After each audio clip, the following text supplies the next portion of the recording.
మీరు ఇన్ని విషయాలు చెప్తున్నారంటే ఈ చేతిలో ఎదురుకుండా ఇన్ని పెట్టుకొని ఎక్కడికెక్కడికో పరుగులు తీస్తూ మళ్ళీ అదొక టెన్షన్ కదా. ఒక చెకప్ దగ్గర నుంచి అన్ని టెన్షనేగా. టెస్టులు చేసుకునే దగ్గర నుంచి డాక్టర్ ఏం చెప్తారని టెన్షన్, వాళ్ళ ట్యాబ్లెట్లు ఇచ్చి వేసుకోవడం, ఆ తర్వాత ఇదే రొటీన్ లైఫ్ అయిపోతుంది. అండ్ ఇంత ఒక మనిషి స్ట్రెంగ్త్గా ఉండాలి అంటే యోగా ఇంత బాగా ఉపయోగపడుతుంది.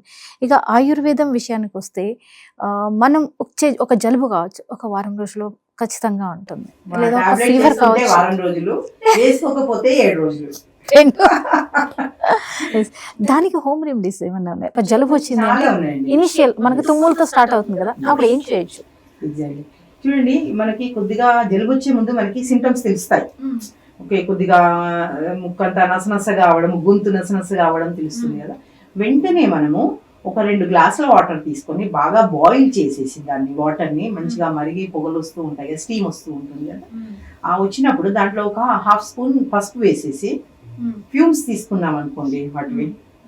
సో నెక్స్ట్ ఒక 2-3 అవర్స్ తర్వాత మీకు అలా ఒక డేలో 2-3 సార్లు తీసుకోవడము, పొద్దున ఒకసారి సాయంత్రం ఒకసారి, మళ్ళీ ఇంకో 2 రోజులు అలా తీసుకున్నాం అనుకోండి, జలుబు రాదు అసలు. Okay, that is the one thing. And దగ్గు అని కూడా వస్తుంది మనకి. జలుబు ఉంటే దగ్గు స్టార్ట్ అవుతుంది. సో దగ్గు, లవంగాలు, యాలకులు అండి, అసలు ఏమీ అవసరం లేదు. జస్ట్ లవంగం తీసుకొని మీరు ఒకటి దవడకు పెట్టుకోండి, దాని జ్యూస్ మింగుతూ ఉండండి. అలా మింగేసేసి కాసేపు ఒక 1-2 అవర్స్ వరకు ఉంటుంది ఒక లవంగం మనం తింటే. ఓకే, సో తర్వాత 2-3 అవర్స్ తర్వాత మళ్ళీ ఒక 1 అవర్ గ్యాప్ ఇచ్చి మళ్ళీ ఒక లవంగం తీసుకోండి. లవంగం మండుతుందని పిలిస్తే ఇలాచి తీసుకోండి. అలా దాన్ని చేస్తూ జ్యూస్ చేశారనుకోండి, అలా ఒక 2 డేస్ చేశారనుకోండి, దగ్గు రాదు, వచ్చినా కూడా దగ్గు తగ్గిపోతుంది. అండ్ లైక్ ఆ మధ్య ఒకసారి వచ్చిందండి, ఇప్పుడు ఆల్మోస్ట్ ఒక 1 year బ్యాక్.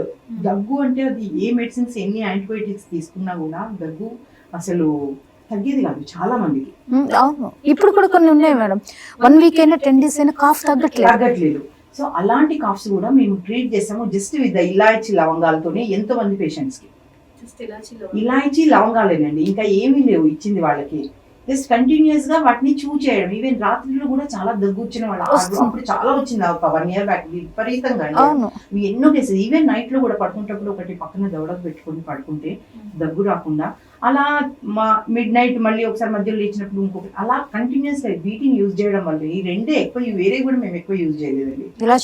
ఇలాయచీ లవంగా ఎంత యాంటీబయాటిక్స్ వాళ్ళు 2-3-4 courses, each course will be like 1 week 7 days అలా ఉంటుంది. అలా ఎన్ని కోర్సెస్ ఆఫ్ యాంటీబయాటిక్స్ చేసినా తగ్గకుండా, ఈవెన్ మెడికల్ షాప్ వాళ్ళు కూడా, అలోపతిక్ మెడికల్ షాప్ వాళ్ళు కూడా, వాళ్ళకు కూడా తెలిసిపోయింది. వాళ్ళ దగ్గరికి రెగ్యులర్ గా వెళ్తూ ఉంటే చెప్తూ ఉంటారు కదా. సో ఎంతో మంది వచ్చి వాళ్ళ దగ్గర కూడా ఎన్ని టాబ్లెట్స్ యాంటీబయాటిక్స్ యూజ్ చేసినా కూడా అసలు దగ్గులు తగ్గని, వీటితో బ్రహ్మాండంగా రిలీఫ్ వచ్చింది చాలా మంది పేషెంట్స్ కి. ఓకే, వంటింట్లోనే మొత్తం స్వర్గం ఉంది.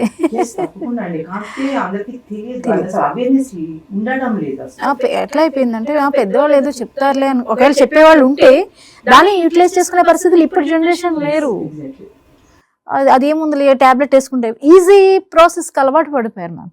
దాంతో ఏంటంటే ఒక ఇంపార్టెంట్ విషయాన్ని కూడా మనం నెగ్లెక్ట్ చేస్తున్నాం. ఒక వాల్యుబుల్ విషయాలను మనం వదిలేసి ఎవరో చెప్పిన దానికి ఎటో సైడ్ ట్రాక్ వెళ్ళి హెల్త్ని పాడు చేసుకున్నాం. మేడం, మరి మన విమెన్ ఆర్ తల్లులకి వాళ్ళ బిడ్డల్ని పెంచే విషయంలో మీరు ఇచ్చే సలహా ఏంటి మ్యామ్? పిల్లల్ని పెంచే విషయంలో ఏంటండి, మనం పెద్దవాళ్ళు చెప్పినవి మర్చిపోకుండా వాటిని మనం ఫాలో అయితే మన పిల్లలు ఫాలో అవుతారు. మనం ఫాలో అవుతుంటేనే పిల్లలకు అలవాటు అవుతుంది, మనం చూసి పిల్లలు ఫాలో అవుతారు. సో వాటిని మనం మన కల్చర్ లో ఉన్న వాటిని వదిలేసి పక్క కల్చర్ లోకి వెళ్లకుండా మన వాళ్ళు చెప్పిన వాటిని ఫాలో అవ్వమని చెప్తానండి. ఇప్పుడు మనం ఫాలో అయితేనే మన పిల్లలు మనం చూసి ఫాలో అవుతారు, మనమే ఫాలో అవ్వకపోతే వాళ్ళేం ఫాలో అవుతారు.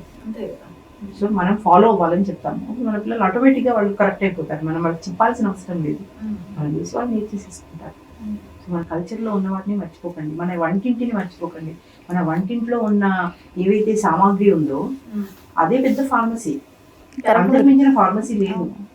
సో అమ్మమ్మ మాటల్ని, నానమ్మ మాటల్ని పెడచెవిన పెట్టకుండా వాటిని ఫాలో అయితే, వాళ్ళు ముసలి ఏదో చెప్పారు వాళ్ళేం ఫాలో అయ్యేది ఏముందని కాకుండా, వాళ్ళు చెప్పినవన్నీ ఫాలో అవ్వని కాదు, దాంట్లో చాలా మనకి యూస్ఫుల్ అవి, మన హెల్త్ ని రక్షించేవి ఎన్నో ఉన్నాయి. వాటిని మనం గుర్తించి వాటిని ఫాలో అయ్యి, మనం ఫాలో అయితే మన పిల్లలు ఫాలో అయ్యి, అసలు మనం ఏ హాస్పిటల్ చుట్టూ తిరగాల్సిన అవసరం లేదు, తిరగాల్సిన అవసరం